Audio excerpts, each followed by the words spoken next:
have ice cream, which is soon to be finished, so I'll be back to a spiraling state of depression. And it's gone, and the world hates me, and I want to die. Oh. It's not that bad. Tell a lie. Do you have more ice cream in the freezer? I've got my ice cream in the freezer. I'll be having after the podcast. Reason to live.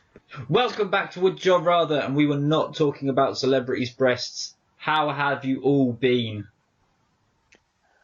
I've been climbing. John. Thanks for listening. Yeah. Did you panic? You went, I've been... Wait, I don't say John now. You just go on autopilot. I'm currently John. Still John. That helps at all. Still John. I'm still not a John. I've been working on it, but the paperwork keeps getting bounced back. It's because I don't think you can legally change your first name to Gandhi. No, surname Gandhi, first name John. John Gandhi. Why not? Exactly. And my laptop has just told me that the battery's about to die. That's bizarre. Oh, it's because the cats have unplugged the power pack from the wire that goes in. Why do they do that on so many things? But it's like, I just want a wire that goes in one end and into the outlet the other end. Why does it have to separate in the middle? I don't know, but if you know, you can contact us on Twitter or Instagram or many other places. Or leave us an iTunes review telling us exactly how laptops save money by making generic components. Anyway, I agree with all of that, but wait, we have an Instagram? I'm on Instagram. Oh, okay. I'm John Would Rather. Maybe you just pictures the dog. Anyway, if you want to see my massive dog, go on my Instagram, John Would Rather. And that's not a euphemism. Okay, would you rather have a dish that was spicy or umami? Spicy. Umami. This is the bit where you tell me more. I watched John visit me at university, and a pub called Warehouse was having a hot wing eating competition thing, and you had to eat them in 6 minutes and 66 seconds, because that sounds better than 7 minutes and 6 seconds. But basically, they gave John a huge plate of wings. He wouldn't have had to pay for it, and he got a prize if he did it. Huge plate of wings, and I apologise to all the listeners that are reacting how I currently am before I even say it. They gave him a pair of rubber gloves to eat them with, so the idea of sucking all the juices with your teeth off the rubber gloves makes me feel very, very much in pain in my insides. But they also gave him a glass of water and a glass of milk. But he wasn't allowed to touch either of them until he'd finished the wings. Now, I thought John was a firm favourite to be doing this. He was doing very well, because what he did, he stripped all the wings of all the meat first, and then was just eating handfuls of meat. And I thought, this guy knows what he's doing. Pro level. This is next level tactics. But the issue was, which John stated, it wasn't the spice, because after 2 mouthfuls he couldn't taste anything anymore. The issue was there was just too much to physically eat in such a short time period. So he lost. He refused to give up in true John style, and did finish eating it all, and then drank the water and the milk. And I think he went about 3 minutes over. So stubbornness kicked in as always. But the highlight of this story, and the reason that I went through the whole rubber glove teeth thing, is because we then got changed, had a night out, went back home. We're sharing my double bed at uni because it's uni and it was that or the floor. And all of a sudden, John gets up and disappears for about 45 minutes. And I quote, "It was worse going out than going in." Aww. But So now Matt's told a horrible story about your choice on this question turning you inside out. Have you got any stories about Matt eating something that's so umami that his ears started to bleed?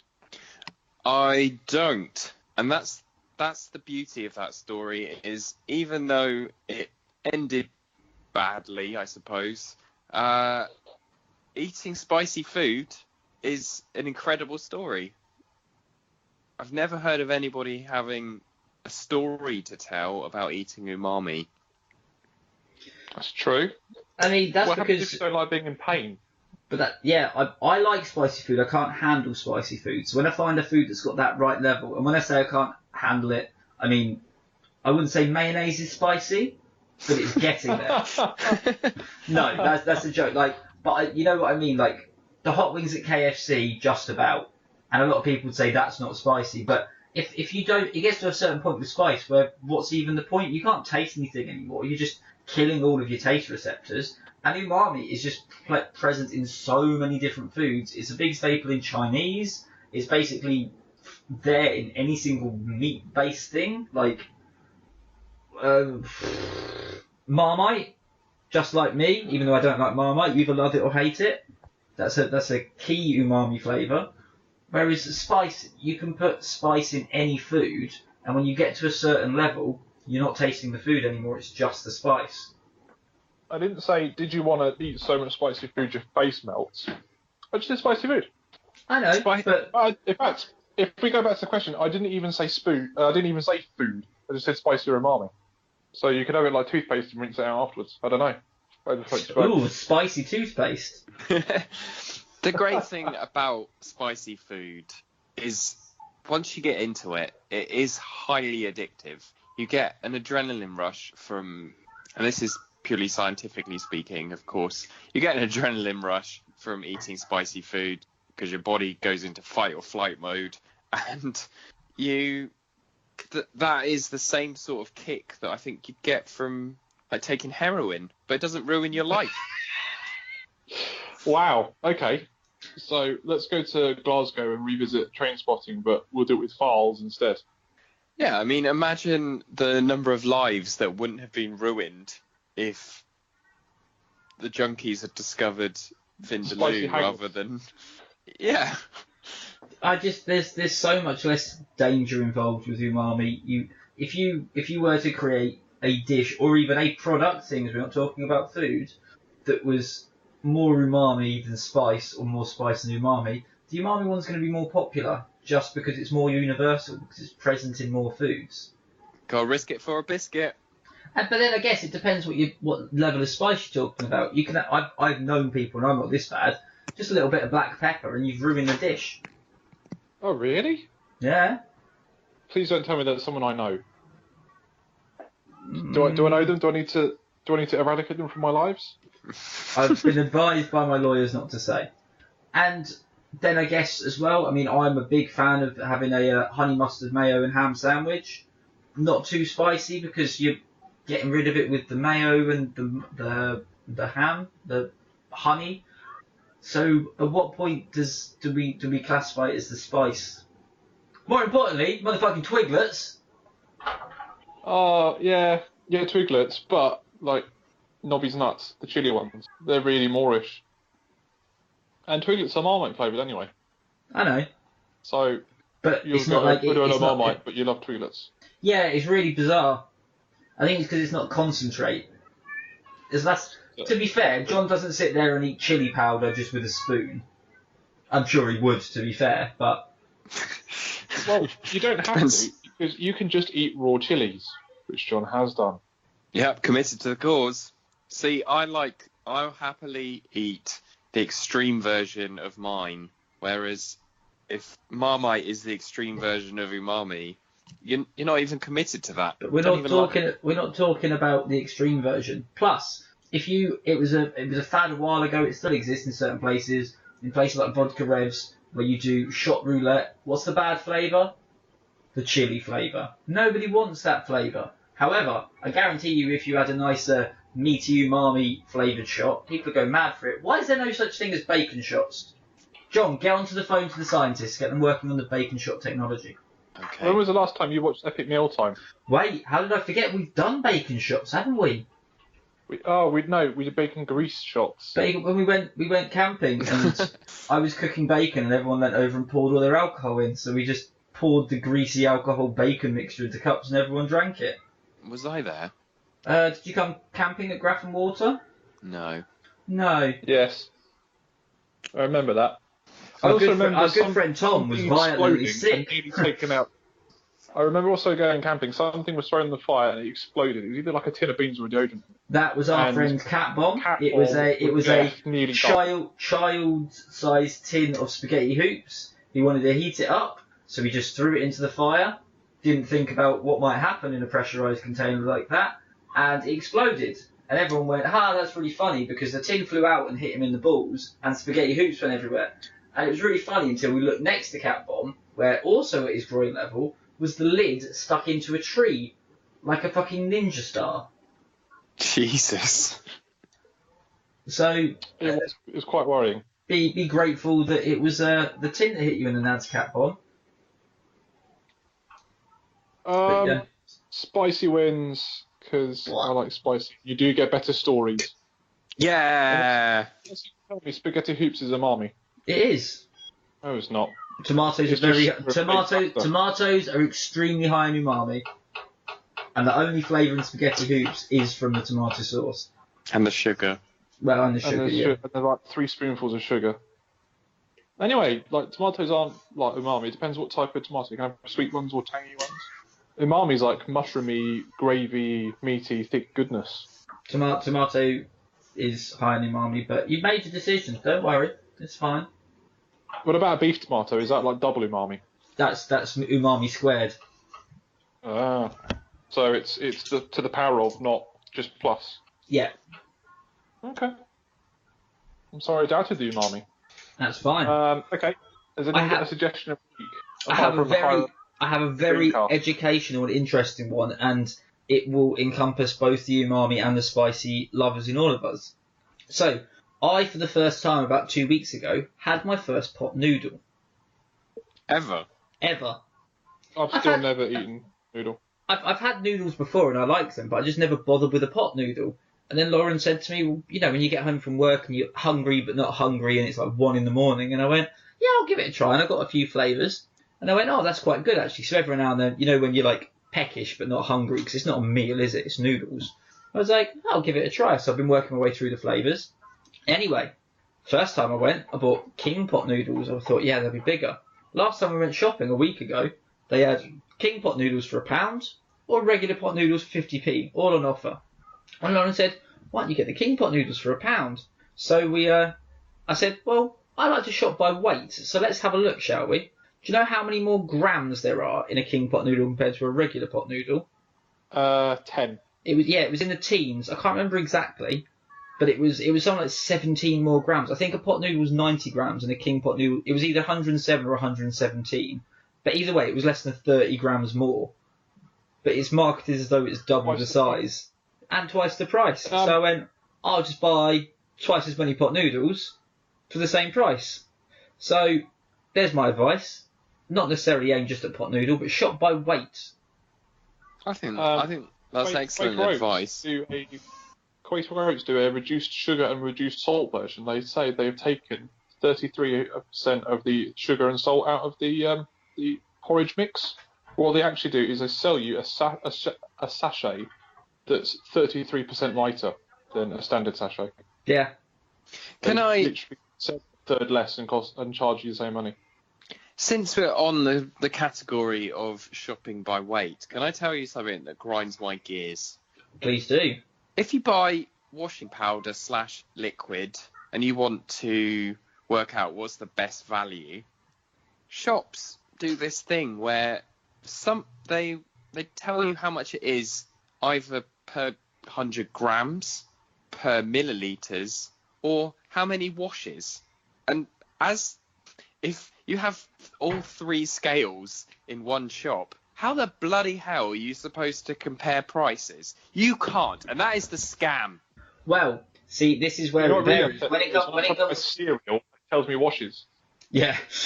Well, we buy washing pods because they're better. So that way we go by, okay, so it's £3 for 28 washes or £4 for 32. We go, well, the 28 washes seems to be better value, doesn't it? And we figure out like that. When it comes to food and drink, then we go by weight. Because I will walk up and down the fucking chicken aisle until I find whatever's the best. The same with the potato products. The best value, unless you're going to get shitty oven chips, which are fine when you've got something decent to have with them, but generally they're not very good. If when you're just having like kids' tea, which I quite like because of the hours that I work, I'll walk up and down the potato aisle for a good 20 minutes trying to find the best value. More often than not, it's potato waffles, which is a shame because smiley faces are exceedingly nice, but they do not get you much pound for the pound. You're paying for the smile. Yeah, and it helps my depression, but. But that's the point. That is what a good shop should do. They should allow you to compare prices of all the products and help you make an informed decision. If you're gonna if you're gonna go for washes, go for washes. I want to know how much it costs per wash. I don't want to have to work out how many grams I need to put in the wash to work out how many washes there are in a packet. It's insane that you need a maths degree to work out what the best value washing powder is. Well, here's the trick as well with pick and mix. Now I know we're probably at the age where we don't do pick and mix, but at least one of you, and I'm not going to tell you who, has got a child. So pick and mix must be a big thing in one of your lives. They do pick and mix They do pick and mix in two different styles now in most places. So you can get a bag that you pay by weight, or you can get a cup that you pay for the cup, and you just fit as much in it as you can. Depending on what type of sweets you're into, one or the other is a scam. If you like fudge, you go for the cup and pay for the cup. If you like things like marshmallows and foamy shrimps and bananas, that's when you go for the bag. And you will get a lot more sweets if you buy two. I don't do this already. Oh no, I know some people do, but there's probably a lot of people out there who haven't figured it out. You'd save a lot more money even if you were going to buy 2 cups, buy 1 cup and 1 bag, and put all the light things in the bag and the heavy things in the cup. One cup of lead sweets and the other cup of air. Sorry, the bag full of air. Yeah. I mean, my brother, I used to get, because I figured this out at a young age, I used to get so many more sweets than him because he liked fudge and the giant motherfucking foam and jelly snakes. So he'd get home with like 3 pieces of fudge and a snake, and I'd just be sat there flumping it up all day and night. So what you're saying is pick, but don't mix. Exactly. That's where they get you, because they're telling you to pick and mix. Nah. It's everything that's wrong with this country. If you like fudge, then you need a square box, not a cup. A cup is a scam. Just so you can't. They don't offer a square box. Doesn't test late. Yeah, it's a problem. Not unless you take your own little like cookie cutter with you and cut them into the shape. Just cut them with a rounded edge. Yeah. Yeah. That's the best suggestion of the week that we've done. We've assisted the country, the world, with consumer issues. We should call this Watch John. Watch John. Like Watchdog. We're rebranding after like a year and a bit. The ironic thing about it is you can't watch us because we're a podcast. Exactly. Okay, would you rather be gifted for Christmas a tattoo voucher or a nipple piercing voucher? Yes, I would much rather be gifted. Next question. A tattoo voucher. I'd rather have the nipple piercing voucher. The way you started that, I thought you were going to agree with me. I was like, 74 episodes in, you forgot how we do this. I've never had a piercing, and the only time I've ever wanted one was when I wanted to get my eyebrow done, and I'm very glad I didn't. So piercing's a thing of the past for me. And I have tattoos. I want more tattoos. Have you got a I know this is probably the wrong thing to say to a podcast of people other than me that have tattoos, but I've never really wanted one. That's fine. They're very permanent, and I change my mind about what I like, so I just can't commit to something because I just know that. No, you don't. You like what you like, and you stick with it for the end of time. I don't think that's true. No, he likes what he likes at that moment, and then when he changes his mind, he denies having ever liked the thing that he no longer likes. Oh, like My Chemical Romance. Exactly. See, now, first of all, I will speak on behalf of myself and John, where we understand, John, you have an incredible physique, and we do not. So we have inked up to distract from that. Yeah, my leg hangs at the bottom of my shorts so people don't look at my stomach and my extra chins. And that's why I got my chest piece, so people don't notice that at no point did puberty hit and I developed pectoral muscles. Or chest hair. I have nipple hair, thank you. Ugh. I heard I'm going to say this. I think I heard it on a different show or something I was watching, but I can repeat it. It might just be an urban legend or someone just telling a story, but either way, it creeps me out to think of it. But there was this guy who had like a single hair protruding out of his like nipple, so he was like, "Oh, get rid of that," and went to go pluck it out. It wasn't a hair; it was a nerve ending that had come out of his chest. Oh, what? Like I said, I have no basis to know if that's true or not, but either way, that will embed into your memory forever. Jesus. Sounds awful. Which nipple would you get pierced, John? Well, I was thinking about. One big piercing going through the two. No, I think I'd probably go for the left if I had to get it myself. Ah, were you thinking of regifting the piercing? Well, I once watched one of my friends get a lip piercing, and I found that quite entertaining. It was like, I don't know, just something that you you were should experience. masochist. I don't know whether that's true, but I just think it's something you should experience, watching your friend who's absolutely terrified of what's about to happen to him have a needle thrust through his bottom lip. And yeah, I don't know. I find it sort of... I'm normally quite fairly squeamish about some things. I can't stand the idea of someone breaking a bone or being in some sort of accident. It just gives me the creeps. And I think I fainted when we had that thing at school where they come in and show you what would happen if they had to cut you out of a car accident and they brought the fire brigade in. I had a complete blackout and sort of collapsed. But yeah, for some reason, having someone thrust a needle through my friend's face, that was fine with me. I was hoping you were going to re-gift it to our friend Mikey, who doesn't like needles and gets incredibly squeamish over them as well. I mean, I'd be happy to gift it to Mikey. If I was getting it myself, though, I would go for the left. Fair point. Okay. I mean... So, Matt, what other scribbles would you get scrawled across your body? Well, I want to get my leg turned into a full games, ankle to knee gamer sleeve. But I think you're never too old to change your mind about tattoos. My mother, she hated tattoos. She said, and I quote, and I will get a message as soon as she hears me say this, she doesn't like my chest piece. That's fine. I didn't do it for her or anyone else. I did it for me. She's hated everything about tattoos for her entire life. And then in February, I bullied her into getting one, which I designed for her. And since then, she's got 4 more. And that was in February. Blimey. And also, I would much rather have someone draw on me than stab me. And that's basically the difference. Drawing by repeatedly stabbing you. Yeah, if you're going to do something, do it properly. So you're saying... Is that what tattoos are? They're lots of... Rather than being impaled? Yeah, tattoos are just lots of teeny tiny piercings, and instead of using metal, they use ink.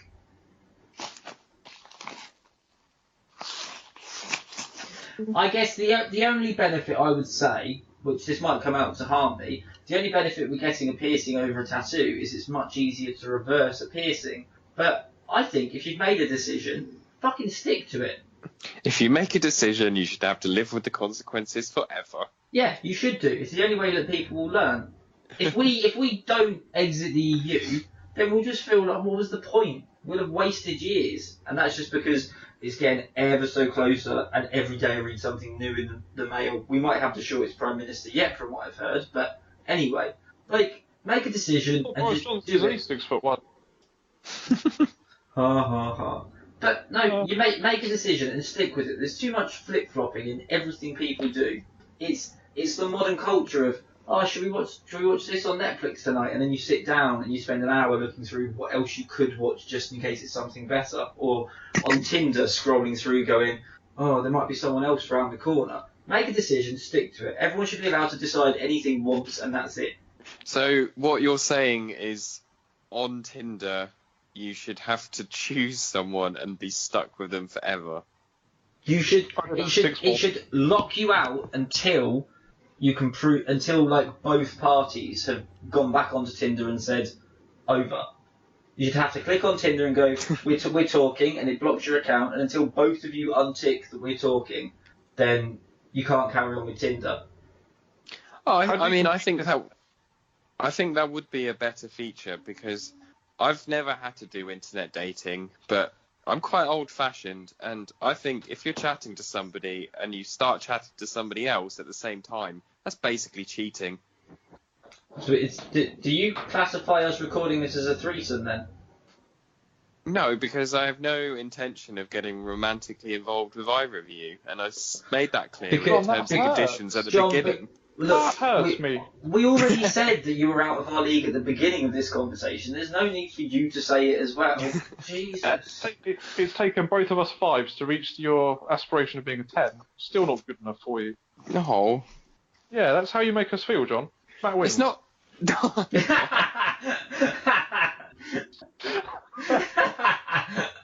Yeah, fuck you, you handsome bastard. You and your fucking cheekbones, your sparkly blue fucking eyes. Well, I mean, if you Chiseled abs and your dynamite areolas. And your hair. Fucking yeah, I forgot you had hair as well. Just about. For now.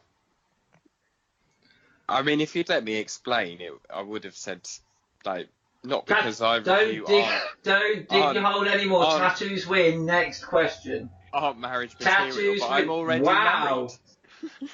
So am I, but you know, it's only gay to push back. But I accept that I've lost. I don't care.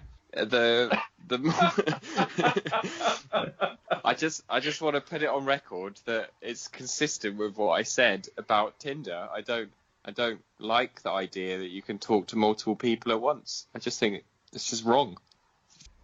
Okay. Yeah, we sort of treaded very lightly onto my next question. Is, would you rather Boris Johnson run the country or you have a crack at it yourself? I'd much rather have a crack at it myself. Oh, so much I would rather much have a crack at it myself. And mostly because my opposition here, John, would fucking hate it. Because I've got a lot of amazing ideas and ideals which practically wouldn't work. But like I said, you make a decision, fucking stick with it, and I'll run ahead with it. Sorry, Johnny, are you now having to fight something you don't believe in? Pretty much. It's a shame because Boris was so lovable, like literally 3-4 years ago, maybe not that, but not long ago. He was like the lovable oaf. The mayor of London, they got stuck on a zip line. Yeah.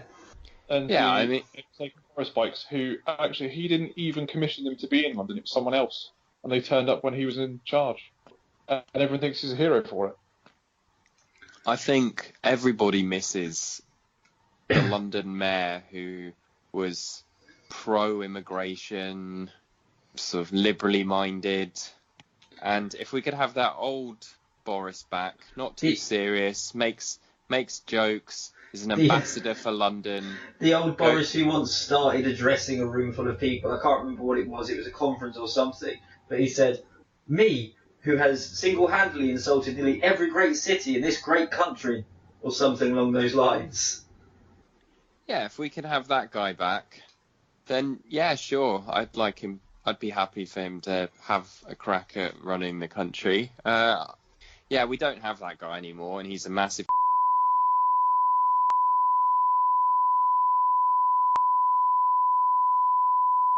Sorry, I've never been.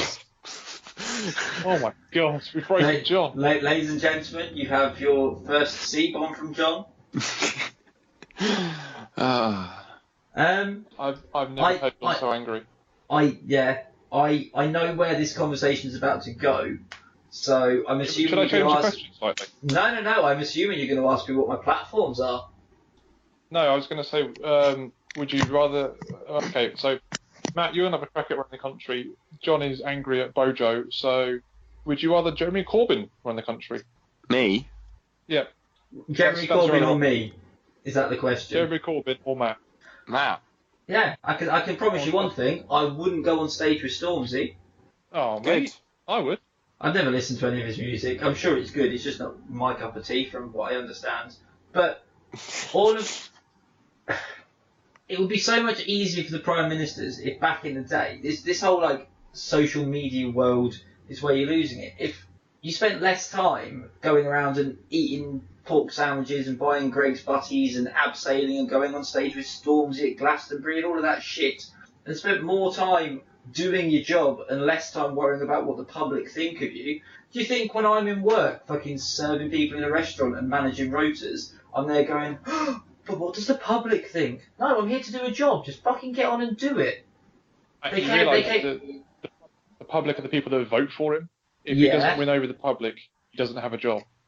But win over the public to get elected, and then when you've got elected, you've already been elected. Get on and do what you promised. There's too much of this still, I'm going to carry on doing all of this, they should lengthen the time that you are elected to more than 4 years, and when you're in power, that's it.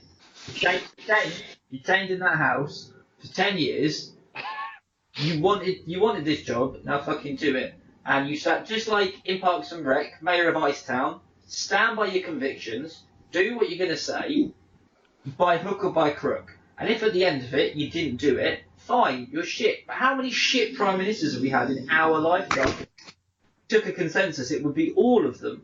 So I think the problem is, I agree. The 24-hour scrutiny, you get instant feedback on everything, and it doesn't. You get a lot of like blowback from anything you do. And everyone's got a voice. What was that with fucking Gordon Brown, where we had to go and apologise to that one woman?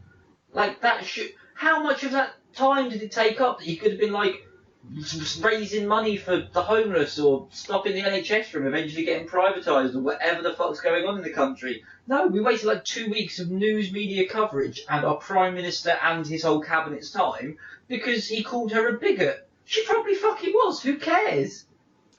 Yeah, I couldn't agree more. What we need is to go back to the old days when newspapers were published once a day and you could read about politics in there, find out what was happening, but it's a day old. You're not going on Twitter and getting feedback on, and whoever's got the loudest voice or the most grotesque response to whatever's happened gets all the coverage, and yeah, it's rubbish. It's my favourite phrase that I've coined in the last my entire lifetime, and you two will know this all too well because you do a podcast with me, but unfortunately, the idiots shout loudest.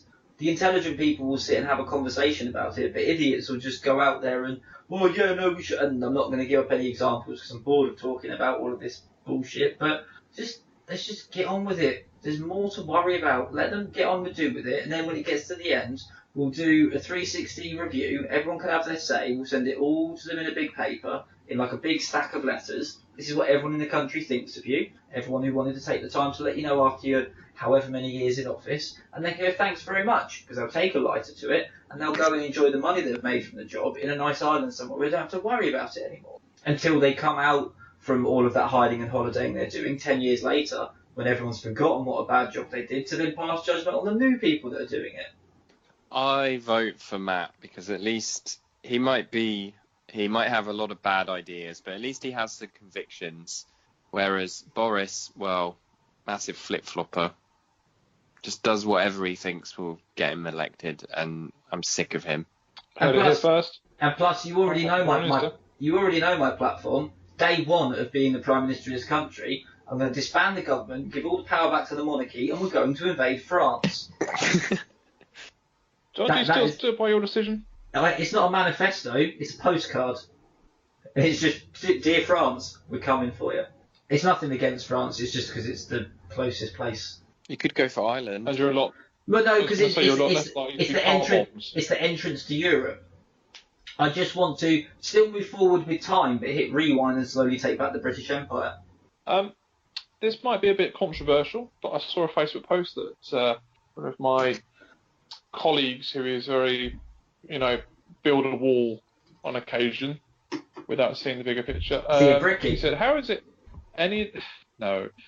come any of the fish that are caught in the channel, the English channel, belongs to the EU, but any migrants that are caught in the channel belong to the UK?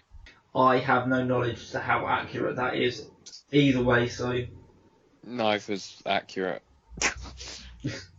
I think the easiest way to find out is you get them all to say something, and if they say it with an English accent, then they're ours. So, English accent people, we'll have them. English accent fish, we'll have them. If it's not an English accent, go away. If the fish says bonjour, someone else's fish. End of conversation. I think that's very fair and honest. Yeah. This is why we need you for Prime Minister. Yeah, Prime Minister. I want English fish in our country. Yep. What's your stance on Scottish salmon? Well, they should be fished in Scotland. Yeah. I don't really agree with fishing. Yeah, but that's because you don't like fish. Yeah. But let's not ruin it, because we had what I feel was quite a healthy political debate for the first time, and it didn't involve me and my brother naked in a bath together. So I'm very happy with us all. So I will say, No, but it did end up with you saying you were going to invade France again. yeah, because everyone's got to have dreams, everyone's got to have ambitions. Like I said, stick to your convictions, and that's mine. These two have been John, Well, and I'm invading France. Thank you for listening. have we come to the mutual decision that Matt won the last argument? Yeah.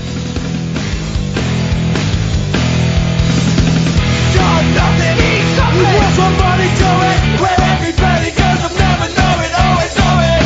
Not always be intent, but live life with no regrets.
Cunt.